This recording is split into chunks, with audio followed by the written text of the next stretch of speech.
Hello and welcome to another new episode of Learning Simplified. In this video series, I will be discussing on UI semantic buttons.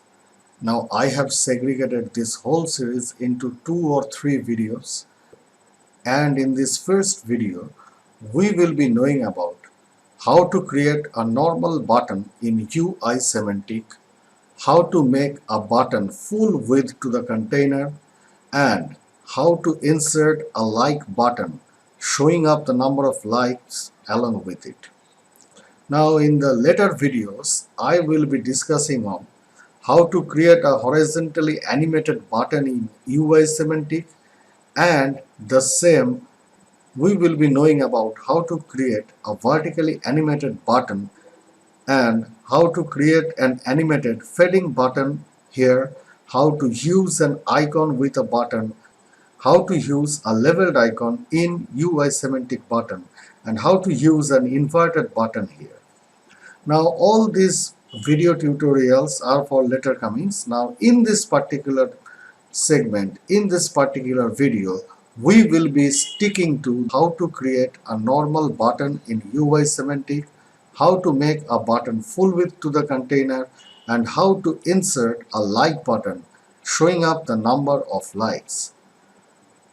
So now let's move on to the text editor and see how to implement first 3 features which we are about to discuss in this particular tutorial. Stay tuned.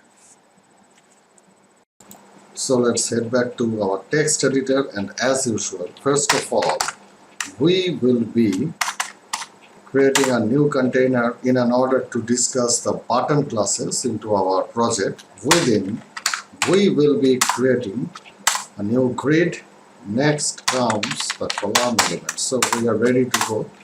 Now here in the first case, let's see how a button class looks like in case of an UI semantic. So in the first case, in this particular case, if I use this secondary button element, there it goes. Click me here. Now if we press Ctrl S and head back to our project and reload, this is it, this is the button. So I guess we will be rather making some amendments here, like we will be creating some additional VR classes in order to bring our element in the middle of our page. So right now this entire element, this button element, practically it lies at the middle of this web page, so we can see it, we can view the result clearly. This is the secondary button here. We had used previously a fluid button where we had seen that practically this whole button is about to take up the whole container width. So we will be now reloading, and we can see the exact result right over here, that this button element is practically taking up the whole container width. Now in the next case, we will be putting up some kind of primary button insertion right over here. Now in order to do so, the very first thing that we are going to do, we will be creating a separate div for that, and here we will be now using this class UI labeled button element. We are going to create another div which is UI red button. So here comes another div, and inside this div, first of all, we may bring on this I class with a heart and an icon class. So we have created all of them.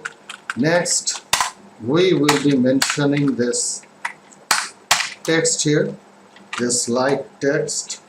So after it, we will be now creating another link with a definite class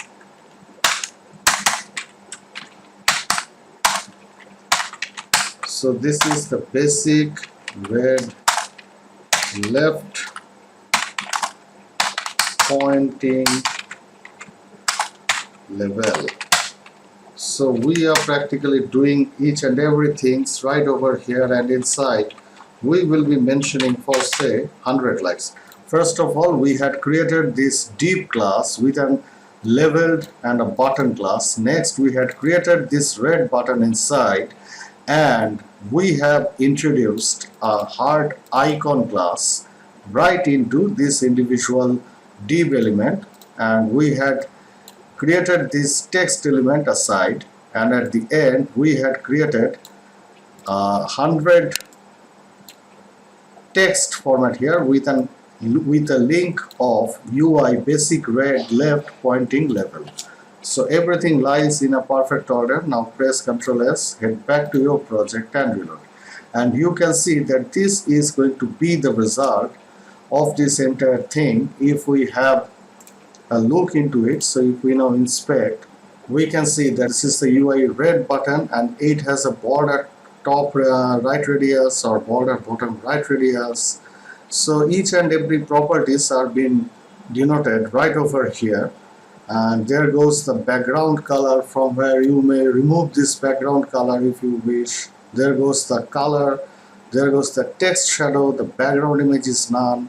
And if you have a closer look at the properties of this UI labeled button class, you can see that these are the properties here, like this cursor is a pointer one. So we can see that as we are moving in the cursor right on the top of this individual element, this red element right over here, we can see that the cursor is now changed into a pointer, and this is why it is, the property is cursor pointer.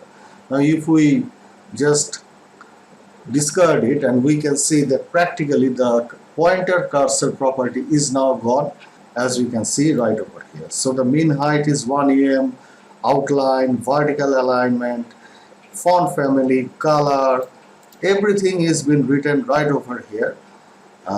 In the similar fashion, if we are now concerned about this labeled class, we can see that together this labeled class along with this button, this is the display is the inline flex, and the flex direction is row, background none important. So everything has been provided here.